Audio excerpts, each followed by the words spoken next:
చూడండి, ఒక్కొక్క సమయంలో మన జీవితంలో ఎన్నో ఎదురవుతూ ఉంటాయి. ఎదురైనప్పుడు వాటి కోసం, న్యాయం కోసం పరిగెడతా ఉంటాం. కానీ న్యాయం జరగకపోయినప్పుడు చాలా మంది దుఃఖపడుతుంటారు. అయ్యో ఇదేంటి, నా పట్ల న్యాయం జరగలేదు అని బాధపడుతుంటారు. ఒక సమస్య వచ్చింది అంటే ఖచ్చితంగా ఉపవాసం ఉండి ప్రార్థన చేయండి.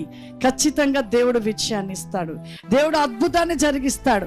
అయ్యో మా కుటుంబంలో ఆర్థికమైన స్థితిని కలిగి ఉన్నాము ప్రభువా, మేము ఈ పాపపు పని చెయ్యము, ఇటువంటి మందులు అమ్మము, ఇటువంటి అన్యాచారం కలిగిన వాటిని మేము ముట్టుకోము, నీవు మాతో ఉన్నావు ప్రభువా, నేను కొన్ని దినములు ఉపవాసం ఉండి ప్రార్థన చేస్తానయ్యా అని ఉపవాసం ఉండి ప్రార్థన చెయ్యి.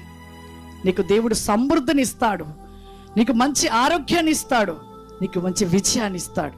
అంతేకాని కొంతమంది దేవుణ్ణి పక్కకు పెట్టేసి అన్యాచారమైన పనులకు పరిగెడతారు. అన్యాచారమైన పనులు వెళ్తుంటే ఆ డబ్బులు ఎడిపోతాయో తెలియదు.